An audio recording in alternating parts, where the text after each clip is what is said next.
कधी चाळणीमध्ये वांगे ठेवून पाहिले आहे का? आता छोटे छोटे वांगे घेतलेले, एकदम कवळे असे वांगे. आणि वांगे घेतानीच मी काटेरी वांगे घेतलेले.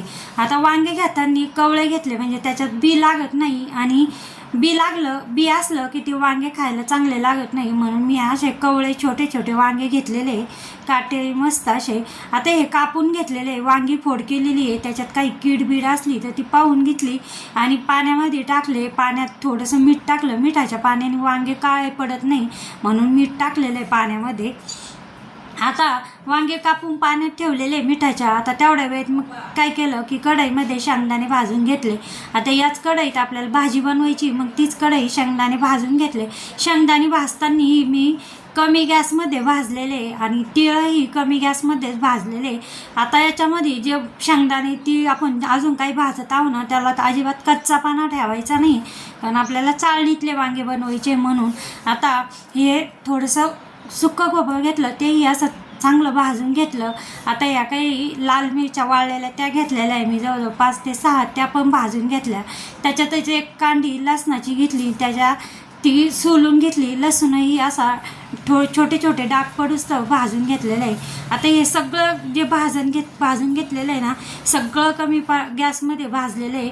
आता शेंगदाण्याचे जेवढे सालं निघल तेवढे काढायचे, काढून घेते. आता तिळही एकदम खमंग असे भाजलेले. आता 1 चमचा धने पण भाजून घेते मी.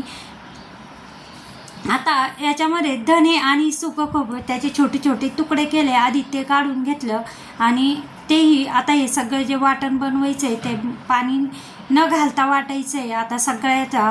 आणि जाडही ठेवलेलं नाही आहे. आता तीळ घेते, तिळानंतर आपण लसूण आणि मिरच्या ज्या भाजलेल्या आहेत त्या घेतल्या. हे सगळे मसाले असे मस्त वाटून घेतलेले आणि भाजले एवढे खमंग होते ना. मसाला ज्यावेळेस मी दळला ना, इतका मस्त असा सुगंध येत होता या मसाल्यांमधून. आता याच्यात कापलेली 1 मूठ कोथिंबीर टाकली, थोडीशी हळद टाकली आणि मीठ टाकलं. मीठ टाकताना थोडंसं कमीच टाकायचं आहे, ते का पुढं पाहू. आता याच्यामध्ये मी बाकी काहीच लाल तिखट नाही, काही नाही, कोणताच मसाला घातलेला नाही, फक्त कांदा लसूण मसाला घातलेला आहे.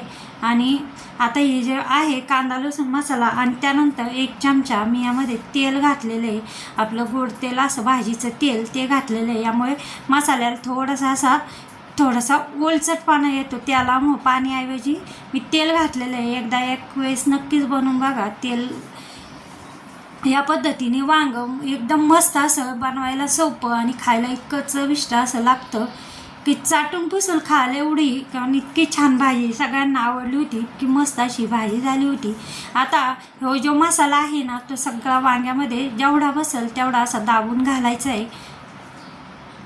सगळ्या वांग्यांमध्ये मसाला याच पद्धतीने घालायचा. तेल टाकलेलं आहे त्याच्यामुळे मसाला चांगला वांग्यांमध्ये बसतोय. सगळ्या वांग्यांमध्ये मसाला घातलेला आहे. आता ह्याच्यातून थोडासुद्धा मसाला शिल्लक नाही, पण एकदम 1-2 चमचे मसाला हा आहे, तोही लगेच टाकायचा नाही. आता हे मसाल्याचे वांगे ते चाळण घेतले, पातेलं घेतलं, पातेल्यात पाणी घेतलं, त्यानंतर चाळण ठेवली आणि हे वांगे वाफवायला ठेवायचे आहे. एकदा नक्कीच या पद्धतीने वांग बनवा, इतकं मस्त असं हे चवीला लागतं. 1 चपातीऐवजी 2 चपात्या खायला एवढं चविष्ट. आता हा थोडासा वांग्यातून पडलेला जो मसाला आहे ना, तो एका ठिकाणी गोळा केलेला आहे. वांगे 10 मिनटं हे वाफ द्यायला ठेवलेली आहे. 10 मिनटानंतर मी वांगे उघडले तर वांगे छान असे शिजलेले आहे, जवळजवळ 90% वांगे शिजलेले आहे. आता त्याच कढईत मसाला भाजला ना, त्याच कढईत तेल टाकलं, 2 चमचे तेल टाकलेलं आहे. तेल थोडंसं जास्त घेतलं, जास्त बी नाही घेतलं. त्याच्यामध्ये फोडणी दिली. आणि आता एवढ्या वांग्यांसाठी ना मी 1 मोठा साईजचा कांदा कापून घेतला आहे. या पद्धतीने तो तेलामध्ये टाकला आहे. तेलात कांदा चांगला असा लाल होऊन द्यायचा, कच्चापणा ठेवलेला नाही आहे कांद्यामध्ये अजिबात. बघा, चांगला असा लाल होऊन दिला. त्यानंतर 1 मोठ्या साईजचा टोमॅटो कापला, तोही याच्यामध्ये होऊन दिला. आता मसाल्यामध्ये आपण मीठ थोडंसं कमीच टाकलं, ते की टोमॅटो शिजायला मीठ टाकायचं होतं या कांद्यामध्ये. आणि मिठाची चव कांद्यामध्ये आणि टोमॅटोमध्ये पण आली पाहिजे म्हणून मी मसाल्यात मीठ थोडंसं कमी टाकलं.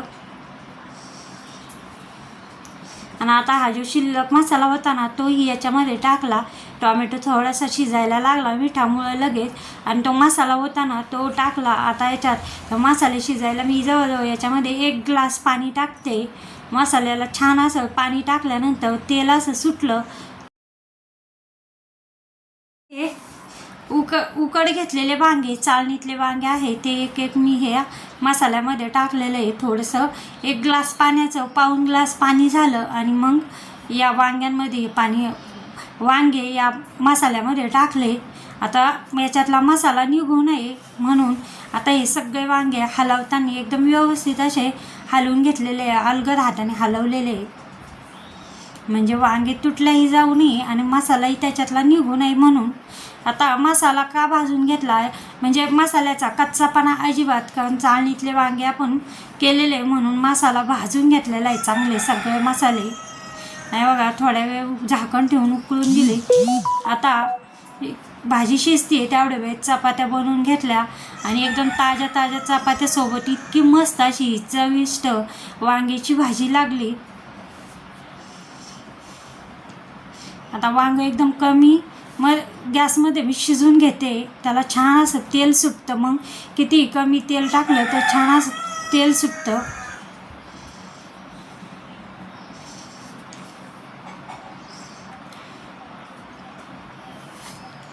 आणि बघा इतकी मस्त अशी वांग्याची भाजी झालेली आहे. किती दिसायला जेवढी मस्त लग्नाच्या पंक्तीत जशी भाजी असते ना तशीच ही भाजी झालेली आहे.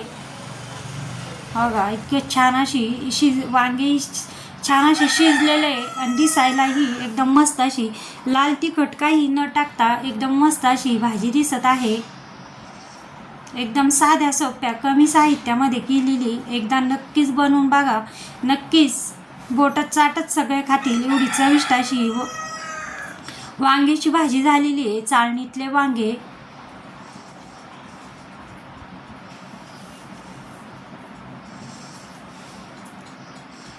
ही एकदम मस्त अशी शिजलेले आहे.